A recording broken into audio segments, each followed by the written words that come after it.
fils a été arrêté? Qu'est-ce qu'ils ont fait de mon fils? Où est-il?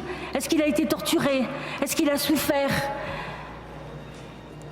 Parfois on souhaite sa mort pour ne pas qu'il souffre. Et après on regrette, on a des remords parce qu'on se dit que lui, il a voulu vivre. Au Maroc, j'ai rencontré des personnes qui ont disparu pendant 18 ans et 20 ans et qui ont réapparu. Des personnes qui ont été incarcérées au bain de Taj Mahal pendant plus de 18 ans et à qui j'ai parlé et qui m'ont dit la seule chose qui nous a fait vivre, qui nous a donné l'espoir, c'est de sortir de nos geôles. Ils sont sortis de leur geôle, malheureusement pas tous, la majorité sont morts à Taj Mahal et ailleurs. Qu'est-ce qu'ils ont fait de mon fils et je n'ai pas eu le droit de savoir. Je n'ai pas eu le droit de savoir. Mon fils a été arrêté, voilà 17 ans. Voilà 17 ans que je l'attends. Voilà 17 ans que je le cherche. Voilà 17 ans que je veux retrouver quelque chose de lui. Voilà 17 ans que je veux qu'il me revienne. Mais il ne revient pas. Mais je n'arrêterai pas. Je n'arrêterai pas de combattre tant que mon fils ne sera pas revenu. Je n'arrêterai pas de combattre tant que cette arme de guerre soit abolie. Je n'arrêterai pas de combattre.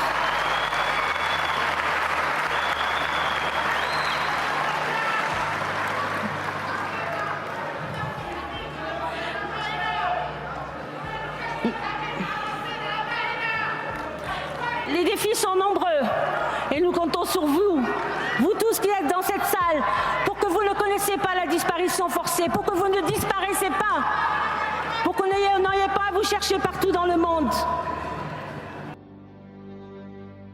عبالي حبيبي عبالي حبيبي أغمرك ما أتركك أسرقك ما رجعك أحبسك ما طلعك من قلبي ولا يوم أخطف لك نظرات ضحكاتك حركات علقن بغرفتي نيمن عفرشتي أحلمن بغفوتي تيحلى بعيني النوم عبالي.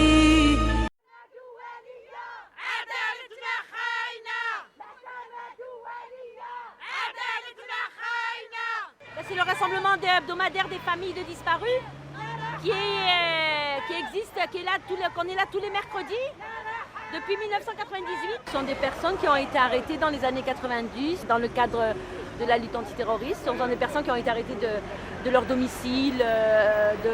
Mon fils a été arrêté dans la rue, dans le quartier, dans la cité. Moi, on m'a pris mon fils, je demande où est mon fils. Maintenant, ils disent que tout le monde est mort, qu'ils me rendent son corps. Je voudrais voir celui qui a pris mon fils en face et lui dire maintenant t'es content d'avoir fait ça?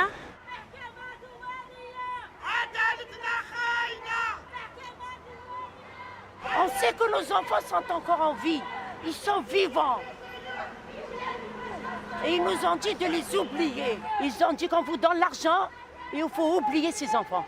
On ne prendra jamais l'argent. C'est nos enfants qu'on veut. C'est pas l'argent. S'ils veulent l'argent, moi je leur donne l'argent. Mais je veux mon fils. Une société ne peut pas se construire comme ça. Une société va se construire sur des bases saines. Parce qu'un jour ou l'autre, ça explose. Et ça explosera en Algérie. Moi, je savais que ça n'allait pas le prendre cette fois-ci parce que bon, il y a encore un peu de méfiance. C'est la peur de se faire manipuler comme ils l'ont été dans les années 90. Là, on a divisé la société. On divise la société pour pouvoir régner. Mais jusqu'à quand?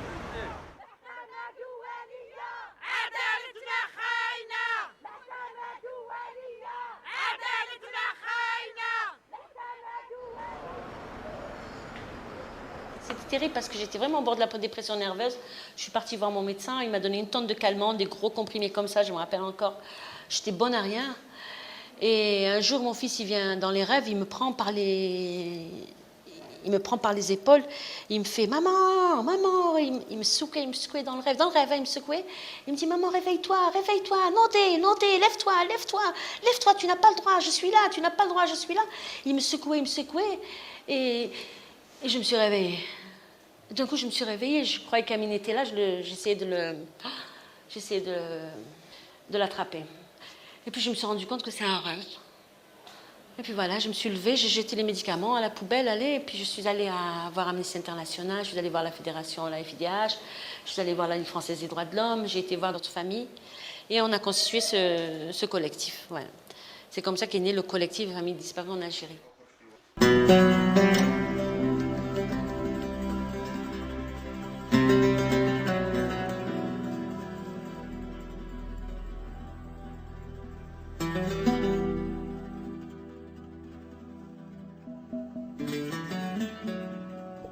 Combien de fois avons-nous entendu Madame Nassera Dutour répondre aux journalistes qui lui posaient la question « Pourquoi êtes-vous engagé dans le collectif des associations des familles de disparus ?» et d'entendre Madame Nassera Dutour répondre « J'ai créé le collectif des associations des familles de disparus en Algérie après la disparition de mon fils. C'était le 30 janvier 1997 exactement. Il habitait en Algérie chez ma mère dans une banlieue algéroise. Il était dehors, il attendait ses copains, une voiture est passée, il l'a raflé. J'ai suivi sa trace un petit peu pendant 2 mois. Je ne suis certaine de rien, je ne l'ai pas vu. Et je n'ai pas eu de papier écrit ni de confirmation que c'était bien lui. Mais j'ai appris qu'il avait été détenu au commissariat de la commune de Barraqi, la commune où il habitait. Puis la sécurité militaire l'a pris. Et après, c'est fini. Même 20 ans plus tard, c'est toujours pénible et douloureux.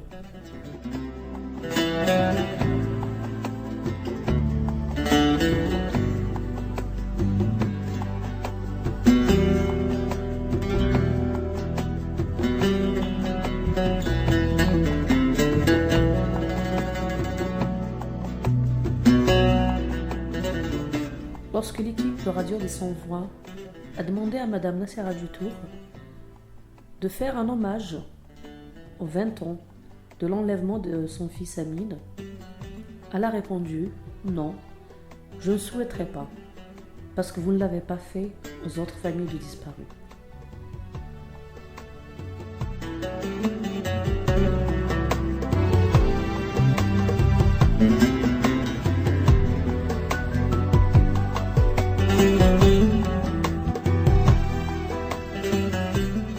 L'équipe de Radio des Sans-Voix a quand même décidé de faire ce portrait de cette dame courage qui a lutté durant des années contre vents et marées pour dénoncer l'impunité et l'oubli en demandant vérité et justice.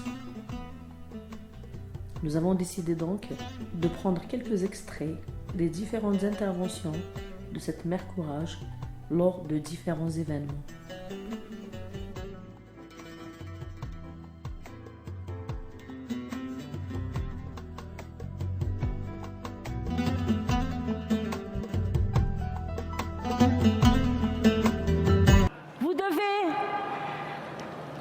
Impliqués dans ce combat des mères qui cherchent leurs enfants partout, sur terre, sous terre.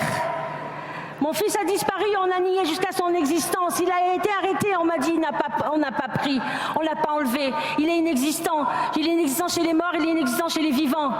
Mais mon fils existe. Il existera toujours. Il participera à ramener la démocratie en Algérie. Grâce à lui, je suis debout et je resterai debout.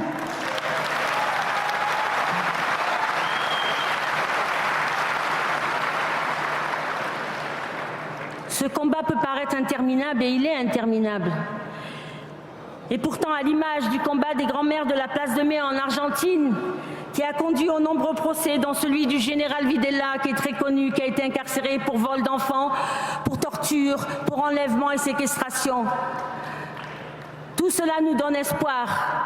Tout cela nous donne l'espoir un jour que les acteurs des violations graves, quelles qu'elles soient un jour jugés et emprisonnés et qu'ils aient payé de leurs crimes.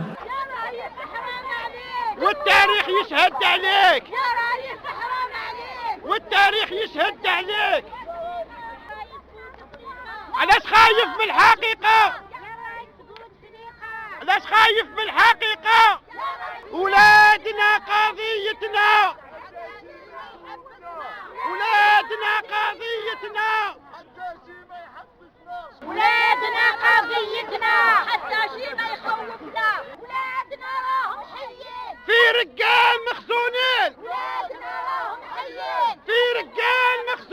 À l'instar des maires de la place de Mai en Argentine, par exemple, qui ont beaucoup bataillé pour faire reconnaître la disparition forcée comme un crime contre l'humanité, ce qui est aujourd'hui dans les textes internationaux par la Convention, et qui ont bataillé aussi pour que cette journée soit proclamée journée officielle, proclamée par les Nations Unies, pour rappeler au monde entier que la pratique de la disparition forcée existe toujours, a existé, qui a ravagé le monde, qui a ravagé des familles, qui a ravagé des pays, pour rappeler au monde entier ce que c'est qu'une disparition forcée, qu'est-ce qu'un crime de disparition forcée, quels sont les résultats, les conséquences d'une disparition sur une famille, sur un voisinage, sur un village, sur même une ville parfois. Ça sème la terreur, c'est fait pour semer la terreur. La disparition, ça ravage la famille, ça ronge, c'est une pratique qui ronge. Voilà, ce que nous voulons rappeler au monde entier, c'est que la disparition comporte beaucoup de crimes, plusieurs crimes. Derrière ce crime, laisse toute une famille qui attend, qui espère toute sa vie et qui ne peut pas vivre sans espérer qu'un jour cette porte va s'ouvrir et que le disparu, la personne, j'aime pas dire le disparu, mais la personne, parce que la personne a un nom et un prénom, et a eu une vie, peut-être qu'il est vivant encore aujourd'hui, que cette personne va pousser un jour la porte et va venir frapper, dire ma maman, je suis revenue, ou dire à ses enfants, je suis désolée d'avoir disparu, mais aujourd'hui je suis de retour. C'est rappeler ce qu'est l'histoire d'un disparu et contribuer à ce que cette pratique de disparition s'arrête un jour. Aujourd'hui, on voit que la disparition ravage la Syrie. On n'ose même plus compter. On en est, certaines associations parlent de 100 000 personnes disparues. On voit en Libye, on est à 80 000, on parle de 80 000 personnes disparues. D'abord, c'était disparu par Kadhafi et maintenant, c'est disparu des clans qui se sont formés en Libye. En Syrie, c'est pareil, c'était sous Bachar du père et du fils et maintenant, soi-disant, les clans qui font disparaître. On parle de 120 000 disparus. En Argentine, on parlait de 30 000. En Algérie, on en est, nous, quand on parlait de 8 000 disparus, on disait qu'on est folles. Ce sont les folles. D'ailleurs, j'avais repris cette expression dans un article de presse en disant, même les maires de la place de Mai, on les traitait des folles. On les a appelés les folles de la place de Mai. Donc, et puis, depuis ce jour-là, on m'a plus traité de folles. Aujourd'hui, le chiffre officiel des autorités algériennes, quand ils répondent aux Nations Unies, ils parlent de 8023 dossiers de disparus. Ils disent pas, bien sûr, des disparitions forcées parce que c'est la négation encore aujourd'hui. Enfin, après avoir reconnu qu'il y avait 6146 disparus du fait des agents de l'État par la bouche du président de la Commission nationale pour la promotion et la protection des droits de l'homme, commission officielle qui est présidée par M. Santene, qui lui-même, à la fin, bon, je pourrais pas tout expliquer, mais à la fin de ce mécanisme ad hoc qui a été mis en place en 2003 et déclare à la presse, et toute la presse est saisie de cette information, 6146 personnes disparues du fait des agents de l'État. Donc après qu'il y ait eu cette reconnaissance, il y a eu aussi des déclarations même dans Le Monde, le journal français, ce grand journal français Le Monde, où Florence Baugé disait 7200 disparus aussi en Algérie. C'était un chiffre qu'elle avait recueilli de la gendarmerie nationale, d'après ce qu'elle m'a dit. Donc il y a eu plusieurs chiffres. Aujourd'hui, le chiffre aux Nations Unies, c'est 8023 que les autorités algériennes donnent. Au groupe de travail sur la disparition forcée, aujourd'hui, il y a plus de 3000 dossiers qui sont pendants devant le groupe de travail des Nations Unies, le groupe de travail sur la disparition forcée, qui prend régulièrement rendez-vous avec l'ambassadeur représentant l'Algérie auprès des Nations Unies, qui en discute. C'est moi la voix. Non, c'est moi la voix. Non, c'est moi la voix. Nous sommes la voix. Nous sommes tous la voix des sans-voix. Je m'appelle Madame Nassera Dutour, présidente de l'association SOS Disparus. Mes chers amis, bonjour. Sabah al-khair. Azul.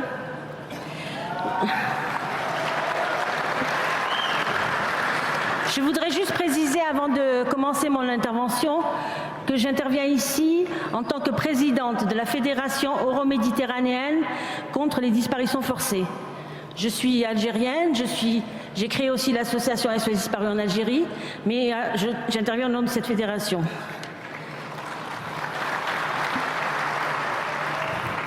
Je tiens à remercier tout d'abord les organisateurs, le Maroc, le comité d'organisation, toute cette équipe qui a fait un travail colossal en très peu de temps.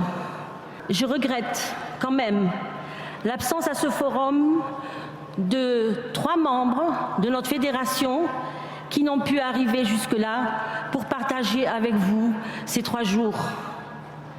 Il s'agit de nos partenaires qui devaient venir de Libye, de Syrie et d'Irak, qui ont été empêchés d'arriver.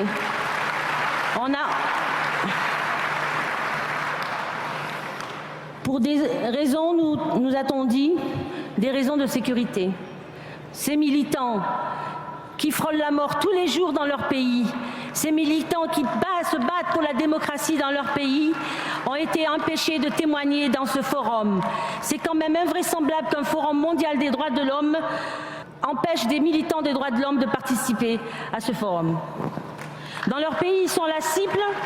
Ici, ils ont été punis d'être libyens, d'être syriens, d'être irakiens, alors qu'ils auraient dû être les symboles de ce forum. D'autant plus que ces militants se battent tous les jours d'arrache-pied contre un phénomène que bon nombre de vous, qu'on vient de citer dans les interventions précédentes, qui se battent contre la disparition forcée. Des personnes qui ont été arrêtées, qui ont été emprisonnées, qui sont peut-être morts sous la torture, et on a fait disparaître les corps. La disparition forcée aujourd'hui est utilisée comme une arme de guerre. Elle sème la terreur. La disparition fait peur. Parce qu'on pense à la torture, parce qu'on pense à l'isolement, on est livré à soi-même, on fait de vous ce qu'on veut dans des geôles. La pratique de la disparition forcée, si elle a été développée dans les années 70 en Amérique latine, lors des dictatures militaires, elle était déjà utilisée pendant la guerre en Espagne, sous Franco, lors de la Deuxième Guerre mondiale, en Algérie pendant la colonisation, au Maroc, dans les années de plomb. Des dizaines de personnes ont disparu. Dans les Balkans, en Syrie aujourd'hui, on parle de plus de 100 000 personnes disparues. C'est affolant et personne n'en parle. Dans les médias, ni dans les médias, on nous parle de conflits, on nous parle de catastrophes naturelles, mais on ne parle pas des personnes qui ont été arrêtées de leur domicile et qui sont disparues à ce jour et dont les parents cherchent et n'arrêtent jamais de chercher. En Algérie, plus de 8000 personnes ont disparu dans les années 90 sous prétexte de la lutte antiterroriste. Malheureusement, les exemples ne manquent pas. Aujourd'hui, nous voyons les révolutions dans nos pays voisins qui nous rappellent avec force que nous devons mettre ensemble, tous ensemble, nous devons mettre fin à la disparition forcée. Cette disparition forcée n'est pas l'apanage du passé, elle est récente. Régime autoritaire aux démocraties, nul n'est exemplaire concernant le combat contre cette violation majeure des droits de l'homme qui n'a épargné aucun continent. Combattre cette violation grave des droits de l'homme n'est pas seulement combattre la pratique de la disparition forcée, mais c'est aussi faire la lumière sur le sort de toutes les personnes disparues. C'est rendre justice à leurs familles, à la société tout entière, réparer selon le préjudice subi par la famille. Ce n'est pas seulement donner une indemnisation financière, car nous n'avons pas mis au monde nos enfants pour les vendre. Ce sont nos êtres chers et ils n'ont pas de prix. C'est aussi ne pas laisser place à l'impunité si nous voulons créer un véritable état de droit. On ne peut pas tourner la page.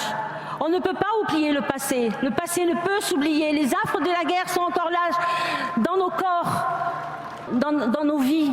On ne peut pas tourner la page, car c'est toute une société qui est touchée. Certes, ceux qui souffrent le plus, ce sont les parents les plus proches. Ce sont le papa, la maman de la personne qui a été arrêtée, disparue.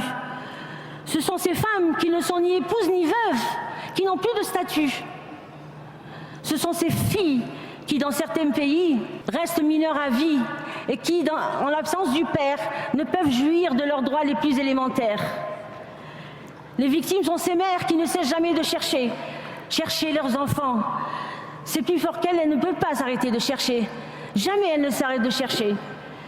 Elles cherchent en silence au début, de peur d'aggraver le cas de la personne disparue ou de subir des représailles, ou que leurs enfants soient liquidés, comme on l'a entendu souvent dans nos recherches de nos enfants.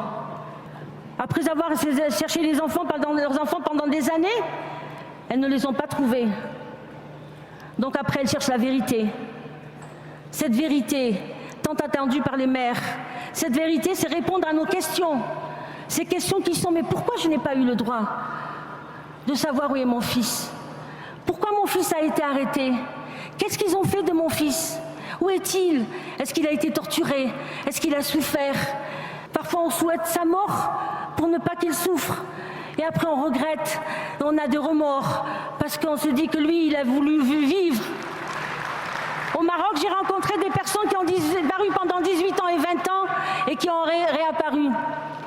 Des personnes qui ont été incarcérées au bain de Tasmamart pendant plus de 18 ans et à qui j'ai parlé et qui m'ont dit la seule chose qui nous a fait vivre, qui nous a donné l'espoir, c'est de sortir de nos geôles. Ils sont sortis de leurs geôles, malheureusement pas tous, la majorité sont morts à Tasmamart et ailleurs. Qu'est-ce qu'ils ont fait de mon fils et je n'ai pas eu le droit de savoir. Je n'ai pas eu le droit de savoir. Mon fils a été arrêté, voilà 17 ans. Voilà 17 ans que je l'attends. Voilà 17 ans que je le cherche. Voilà 17 ans que je veux retrouver quelque chose de lui. Voilà 17 ans que je veux qu'il me revienne. Mais il ne revient pas. Mais je n'arrêterai pas.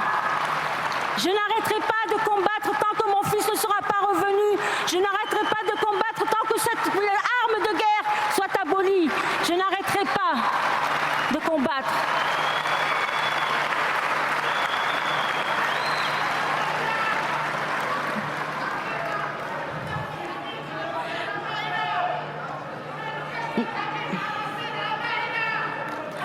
Les défis sont nombreux et nous comptons sur vous, vous tous qui êtes dans cette salle, pour que vous ne connaissiez pas la disparition forcée, pour que vous ne disparaissez pas, pour que vous n'ayez pas à vous chercher partout dans le monde.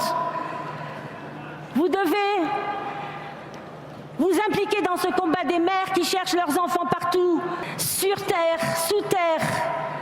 Mon fils a disparu, on a nié jusqu'à son existence. Il a été arrêté, on m'a dit, on n'a pas pris, on ne l'a pas enlevé. Il est inexistant. Il est inexistant chez les morts, il est inexistant chez les vivants. Mais mon fils existe. Il existera toujours. Il participera à ramener la démocratie en Algérie. Grâce à lui, je suis debout et je resterai debout.